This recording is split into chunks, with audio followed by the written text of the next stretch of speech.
All right, let's just get straight into it. We're staring down the barrel of a massive shift in the Australian property landscape right now.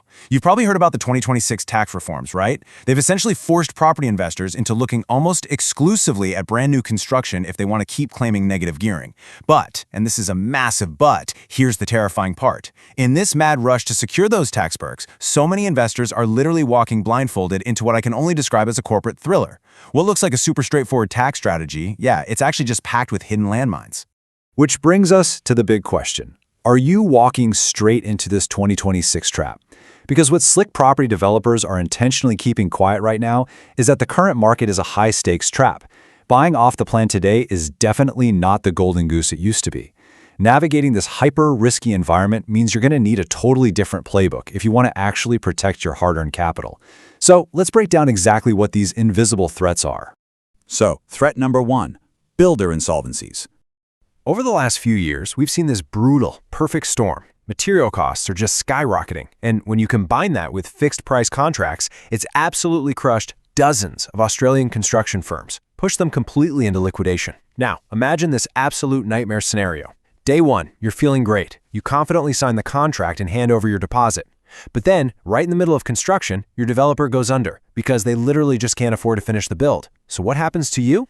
Well, your deposit gets totally locked up in court for years. And even if you battle it out and eventually get your cash back, think about the massive opportunity cost. Your money was completely paralyzed, meaning you totally missed out on years of actual real estate market growth. It's brutal. Let's look at threat number 2, valuation shortfalls.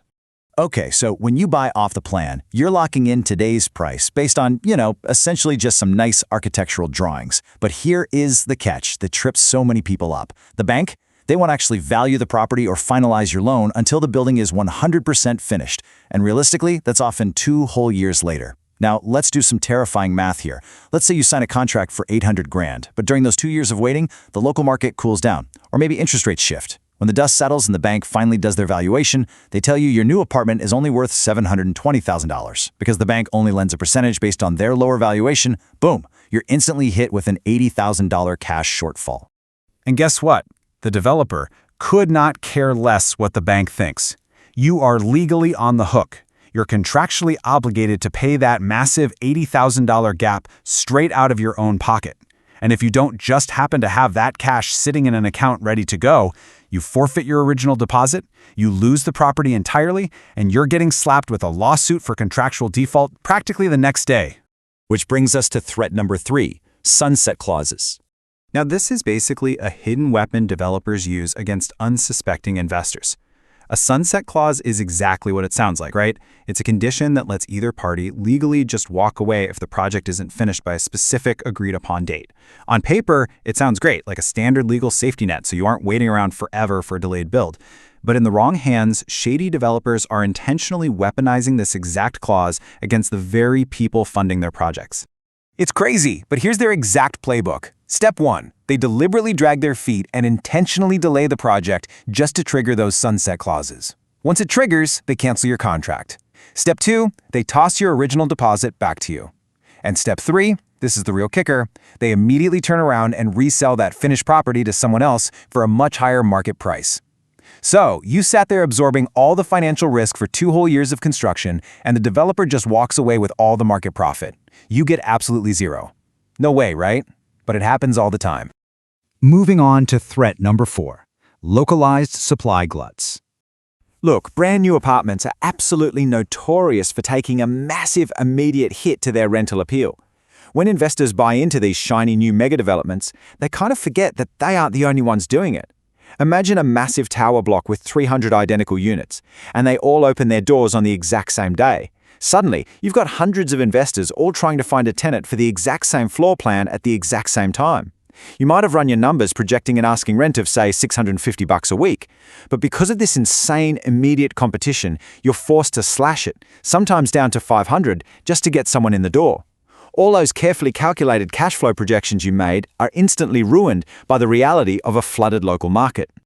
And finally, threat number 5, the premium markup.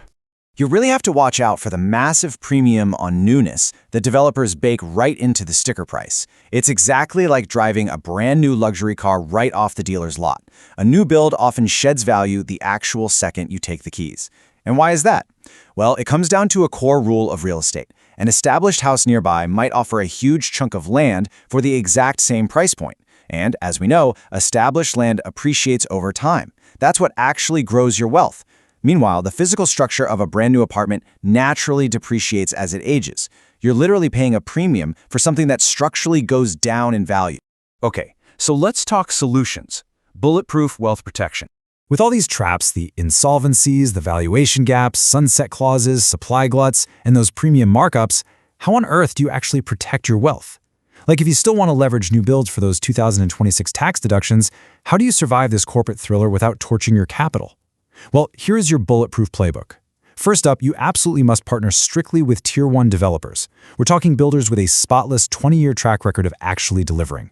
Second, scratch mega complexes off your list completely. Focus only on boutique, low-density builds so you avoid those nasty supply gluts.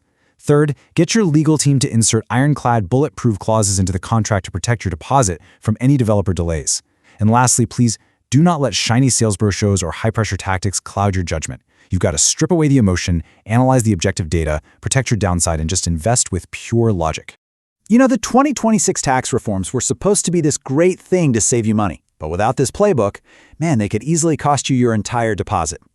I'm really curious though, have you, or maybe someone you know, ever been caught out by one of these off-the-plan traps, like a valuation shortfall? Drop a comment below, I'd love to hear your experiences. And hey, if you want to master how to thoroughly audit a developer's track record before you sign anything, make sure to like this explainer and subscribe to the channel. You've really got to stay completely ahead of this rapidly shifting Australian property landscape. Invest safe out there, and we'll catch you in the next one.